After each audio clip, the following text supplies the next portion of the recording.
No princípio, Deus criou os céus e a terra. E a terra era sem forma e vazia. Havia trevas sobre a face do abismo. E o Espírito de Deus pairava por sobre as águas. E disse Deus: haja luz. E houve luz. E viu Deus que a luz era boa. E Deus fez separação entre a luz e as trevas.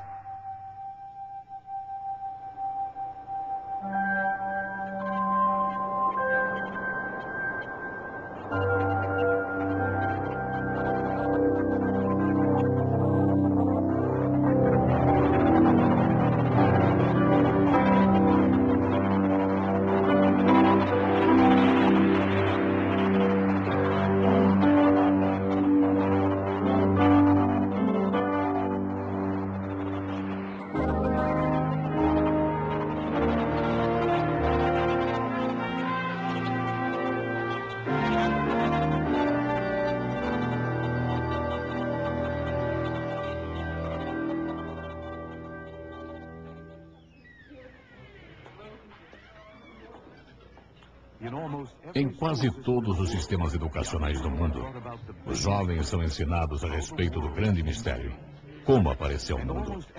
Em quase todo lugar, a história é a mesma. O professor diz: lentamente, durante milhões e milhões de anos, tudo aconteceu por acaso. A evolução fez isso. Enormes períodos de tempo e o acaso fez as coisas acontecerem. Alguns professores, porém, ensinam uma história diferente. Eles ainda consideram a criação como algo feito por uma inteligência extraterrena, a qual chamam de Deus, uma possibilidade científica.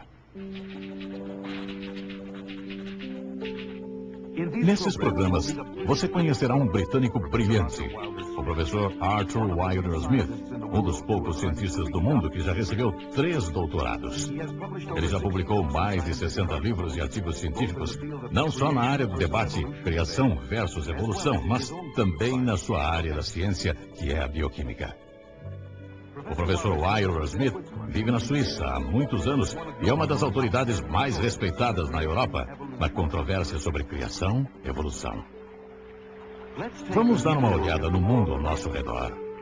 Vamos para a Suíça com o professor Wilder Smith e outros cientistas altamente qualificados e vamos examinar as evidências, os fatos da natureza. Bem, há 2 modelos principais que são usados para explicar a origem do cosmos, do sistema solar, da biologia e dos elementos até chegar ao homem. O primeiro modelo usado é conhecido como o modelo da criação. Este ensina que os elementos, o homem e toda a biologia foram criados através do conceito de Deus.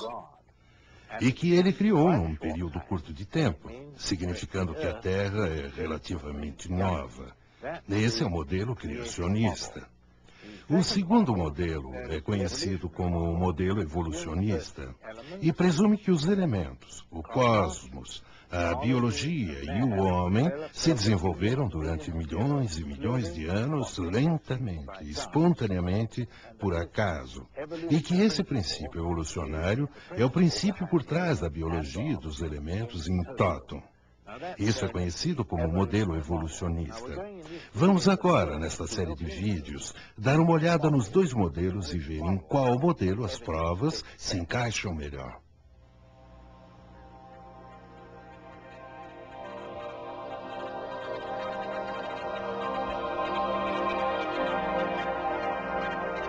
Mas antes de mergulharmos mais a fundo nas informações científicas relacionadas com o nosso tópico, devemos verificar o que nossos ancestrais pensavam de como se iniciaram todas as coisas. Bem cedo na história da humanidade, os homens devem ter ficado bastante impressionados com o Sol, a Lua e as estrelas.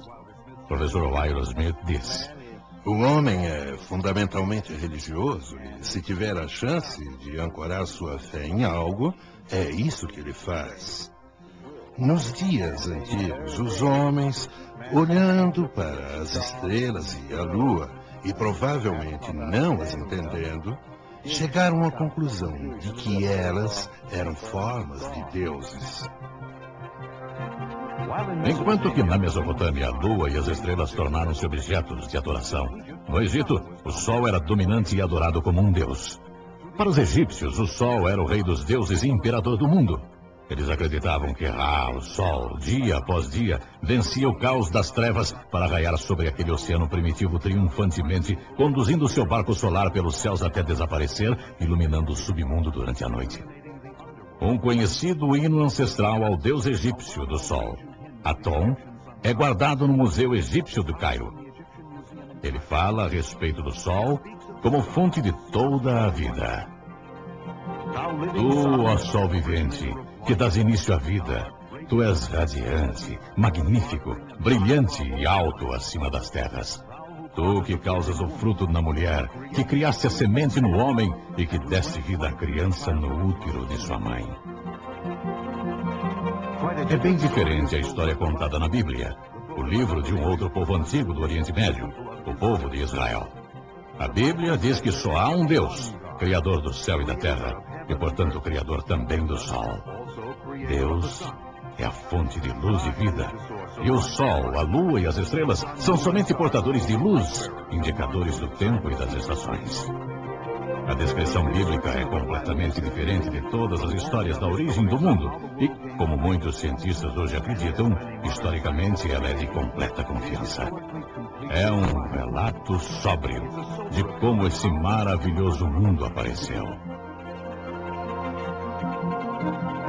O Velho Testamento compara o número de estrelas aos grãos de areia nas praias.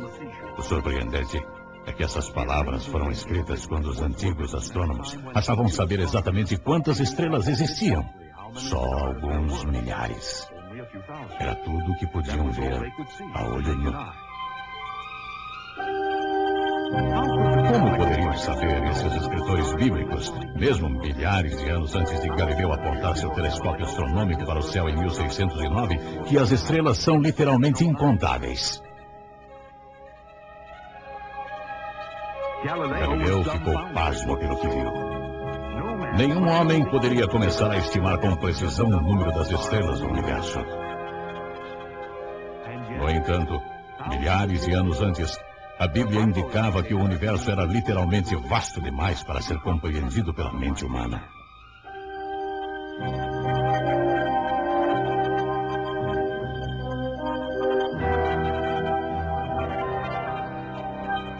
Para nós, vivendo no século XX, o Sol é uma fonte de energia importante.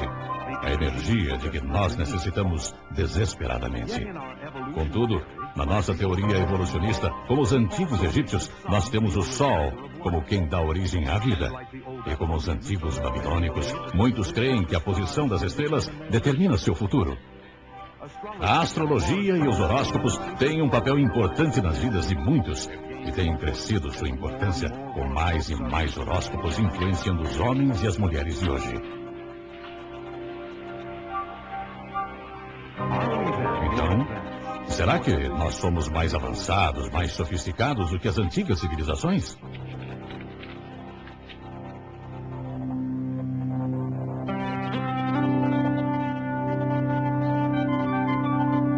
Em nosso século, a ciência e a tecnologia dominam nossas vidas. Temos explorado a incrível vastidão do espaço que nos cerca.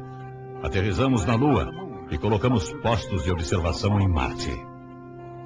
Mesmo que a pesquisa espacial só tenha conseguido engatinhar por alguns metros, nosso conhecimento tem aumentado rapidamente nos últimos anos. Porém, quanto mais sabemos e descobrimos, mais urgente se torna conhecer as respostas e perguntas como: de que maneira aconteceu tudo? De onde viemos? Somos nós produtos de um criador inteligente? Ou é a evolução, o mero acaso, nosso pai verdadeiro? A objeção comum proposta contra o modelo criacionista é que ela supostamente não seja científica. Dizem: se você oferece um Deus para explicar a origem da energia, da matéria e da vida, você está oferecendo algo que não dá para examinar num laboratório. Bem, nós não podemos examinar Deus num laboratório, e isso realmente é verdade. Mas mesmo que não possamos examinar Deus, o modelo criacionista pode ser examinado em laboratório e tem se provado correto, porque se o homem fizer o papel de um criador, ele pode, ou provavelmente, irá criar algumas formas de vida simples no decorrer dos próximos anos, possivelmente. Vejamos, o segundo modelo evolucionista diz que para produzir a vida não é necessário supor nada que não seja ou matéria ou energia. Ora, essa afirmação não é científica. Sabemos muito bem que se deixarmos a matéria sem pôr a mão, ela não se organiza sozinha, não importa o quanto tenham se esforçado nos últimos anos para provar isso. O que realmente precisamos, todas as vezes que queremos vida, é injetar informações vindas de um ser inteligente na matéria, seja este ser Deus ou homem. Portanto, o segundo modelo não se encaixa tão bem como o primeiro modelo, o da criação, com os fatos científicos conforme os conhecemos. Por que o professor Wilder Smith está tão convicto de que a evolução nunca poderia ter acontecido? A resposta é bem simples. Tomemos o exemplo dos arranha-céus de Nova York. Para construir esses prédios enormes, você precisa de um plano. Engenheiros e arquitetos fizeram cálculos complicados para construí-los de maneira que as pessoas possam morar e trabalhar neles com segurança.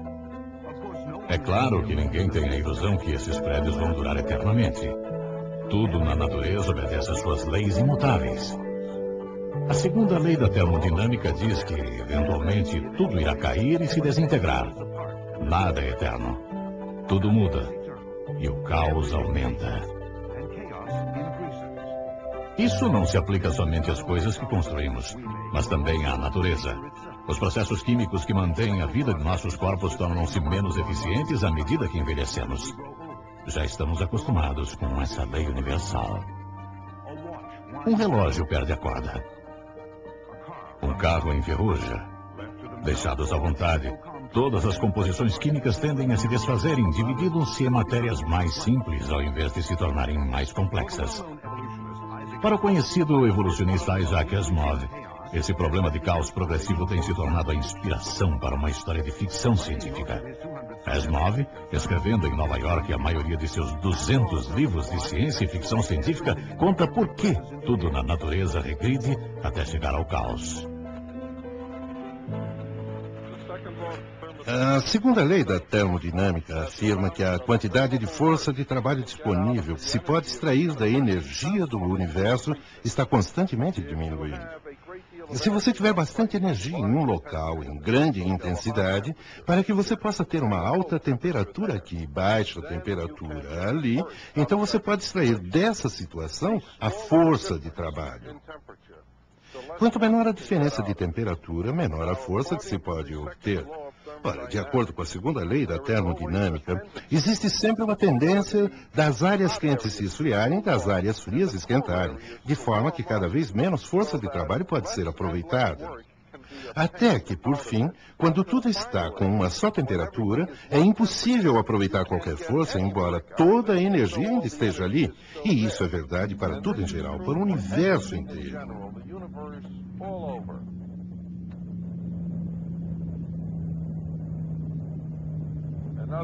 Em outras palavras, a água corre para baixo e não para cima.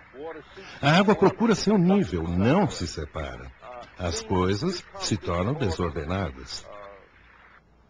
Existe o termo entropia, que melhor se define com certas expressões matemáticas. E é assim que os físicos teóricos o definem. Mas se esquecermos a matemática, a entropia é uma medida do nível da desordem do universo. Quanto maior a desordem, tanto maior a entropia. Ela é uma medida das coisas procurando seu nível em todo o universo. Quanto mais as coisas do universo vão se equilibrando, tanto maior a entropia. Eventualmente, no decorrer do tempo, se o universo durar até lá, parece mesmo que a entropia alcança seu máximo. Tudo se equilibra, tudo fica completamente desordenado e depois disso não pode existir mudança, nem trabalho nenhum, nada. É um tipo de morte.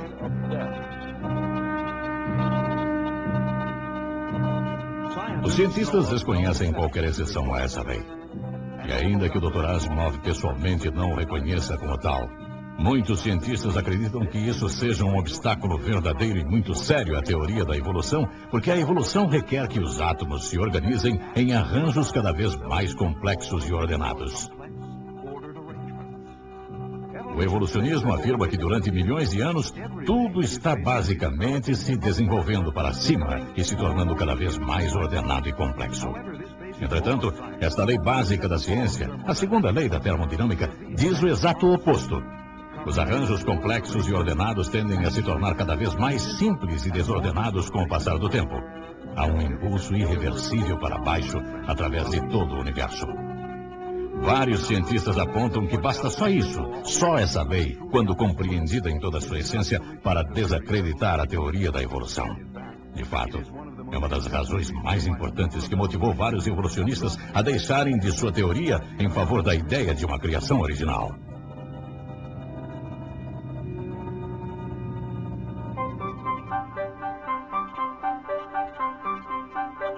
Para explicar somente a origem do nosso sistema solar, pelo menos 23 diferentes teorias existem. Por que tantas? Porque nenhuma delas explica todos os dados. Nenhuma delas, a não ser a ideia de parecer que foi projetada, criada. O universo não parece ter a forma de algo que foi formado simplesmente por uma explosão de acidentes do acaso. O universo opera de acordo com leis precisas e funciona com ordem.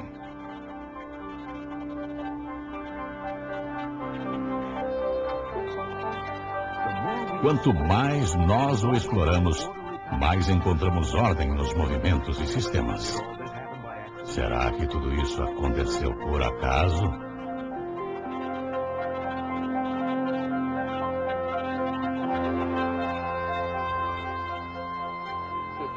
Se olhamos para o passado do universo, descobrimos que a entropia tem diminuído.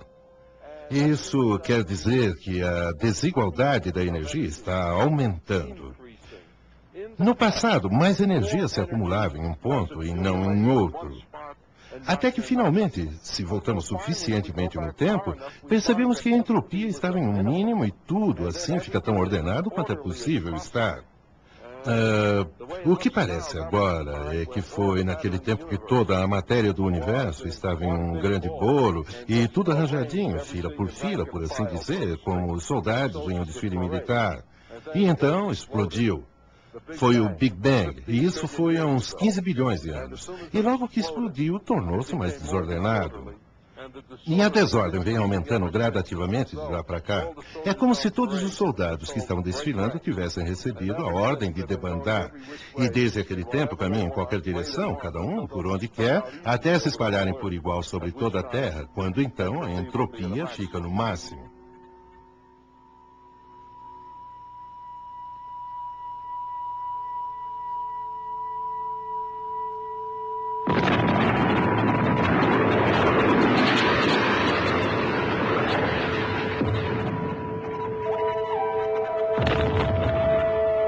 Será que um Big Bang consegue ser a explicação verdadeira de um universo tão complicado e altamente organizado como esse que conhecemos? O astrônomo professor Harold Slusher. O Big Bang é a grande explosão. É uma das cosmogonias dos tempos modernos. Tenta explicar a origem do universo que ela contém. O Big Bang afirma que toda a matéria e energia do universo se concentravam a certa altura naquilo que se conhece como sendo o átomo primordial. O tamanho desse átomo varia conforme as opiniões dos diferentes astrônomos. Uns diziam que era infinito em seu tamanho e outros que era, ou que tinha, mais ou menos, o diâmetro do sistema solar. Hoje, os pontos de vista seriam mais do átomo primordial ser do tamanho de um elétron ou menor. Essas pessoas afirmam que toda a matéria e energia se concentravam em um objeto menor, digamos, do que a cabeça de um alfinete, e que esse objeto ficou ali no espaço por quem sabe quanto tempo e de repente desenvolveu uma instabilidade interna e a coisa explodiu. E de alguma forma saíram de dentro dela galáxias e aglomerados de galáxias e estrelas e pelo menos um sistema planetário. Se olhamos o universo hoje, das explosões nunca vemos se processar a ordem. O que vemos ser produzido é desordem. Então é bem natural perguntar: quais as provas para essa ideia da explosão ser responsável pela ordem? Uma ideia tão diferente de qualquer coisa que podemos ver hoje, uma coisa que não parece seguir um modelo lógico normal de nada que tenhamos hoje. Ora, as evidências apontadas são o que chamamos de expansão do universo. Quando olhamos a luz que vem das galáxias, essa luz parece que está se mudando para o lado vermelho. Dizendo que está mudando para o lado vermelho, eu quero dizer que se um objeto está se distanciando de nós, de quem o observa, parece que aquelas ondas de luz ficam esticadas, e à medida que se esticam, a luz vai mudando para o lado longo do espectro e a luz parece ser vermelha. Acredita-se ser isso um efeito causado pelo movimento de um objeto para mais longe do observador. Por falar nisso, se um objeto, uma estrela ou uma galáxia estivesse se aproximando de quem o observa, a luz mudaria para o lado azul do espectro, mas quando a pessoa olha para as galáxias, a luz parece passar para o lado vermelho em praticamente todas as galáxias. E pode ir lembrando que algumas das galáxias têm mudanças para o azul.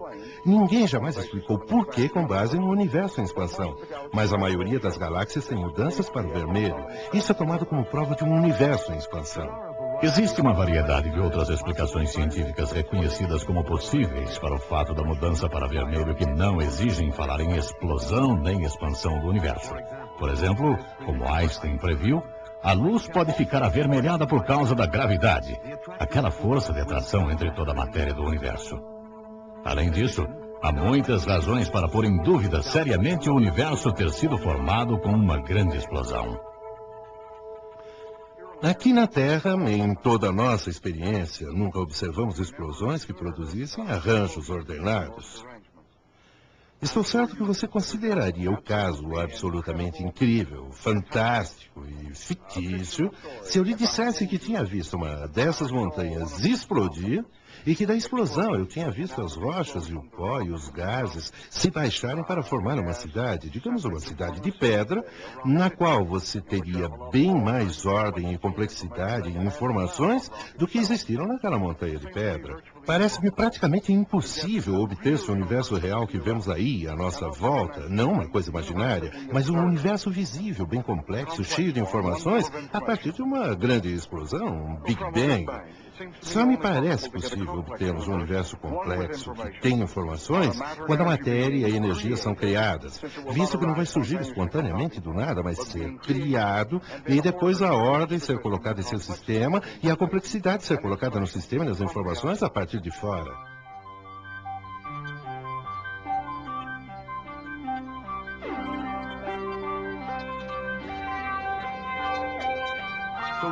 Assim, para criar qualquer tipo de desenvolvimento ou organização complexa num sistema fechado, precisa-se de energia e informações vindas de fora. Os evolucionistas afirmam que nossa Terra não é um sistema fechado de modo algum, que ela está aberta à energia do Sol e que a energia dos raios solares, por exemplo, criou a vida no nosso lindo planeta. Mas será que basta a energia, mesmo quando se tem um sistema aberto?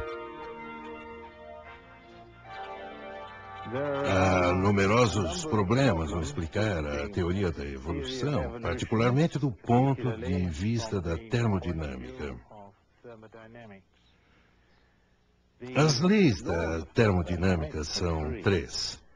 A segunda lei é a que a quantia de força de trabalho disponível para trabalho útil em um sistema fechado diminui. Outra maneira de dizer isso é que a ordem, a organização da matéria em um sistema fechado decresce, desce até o caos. Ora, há exceções e essas exceções confundem. Se pegamos como exemplo uma coisa morta, digamos um pau que antes estava crescendo e usando a energia do Sol para aumentar a sua ordenação, mas agora está morta. Se exponho esse pau à luz do Sol no sistema aberto, esse pau esquenta. Para dizer a verdade, está bem quente agora, porque o Sol está forte. Isso significa que sua organização está diminuindo, sua entropia está crescendo. Isso num sistema aberto. Por que sua organização não aumenta? Deveria, de acordo com os postulados do evolucionismo. Se eu pego, por outro lado, não um pau morto, mas uma coisa que está viva, como esta orquídea bonitinha aqui, essa orquídea malhada, esta orquídea está absorvendo a energia do Sol do mesmo modo que o pau está absorvendo a energia do Sol. Mas a energia que cai nela, do Sol, pelas reações, está sendo usada para aumentar a ordem e crescer. A clorofila faz isso. Mas se eu mato essa orquídea, se eu apanho a flor e a deixo morrer, a energia do Sol cairia nela e ela ficaria mais quente e, portanto, mais desorganizada. Qual a diferença entre o pau que está morto e a orquídea que está viva? A diferença é que a orquídea tem o que a ciência chama de teleonomia ativa nela. É uma máquina que está capturando a energia para aumentar a organização. Esta máquina está morta e não está capturando energia para reduzir a desordem e aumentar a ordem. Aí está a diferença. De onde vem a teleonomia?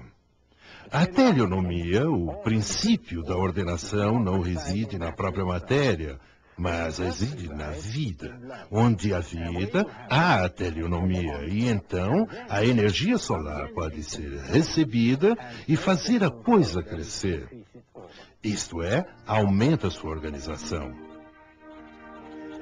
Eu, como cientista, devo, portanto, postular uma fonte de informações para suprir a teleonomia ou o know-how. Eu não encontro isso no universo. E presumo, portanto, que seja transcendente a esse universo. E eu mesmo creio em um Deus vivo que fez isso. Creio que este Deus que supriu essas informações revelou-se em forma de homem para que o homem pudesse entender. Somos feitos para compreender, somos Homo sapiens. E se Deus nos fez para entender, eu quero entender e eu quero entender Deus. Mas só posso fazer isso se Ele desce a minha frequência de onda, que é a frequência humana. E então eu creio que Deus se revelou na forma de Cristo e que nós podemos servir e conhecê-lo em nossos corações como fonte do Logos de toda a informação necessária à feitura do universo e da própria vida.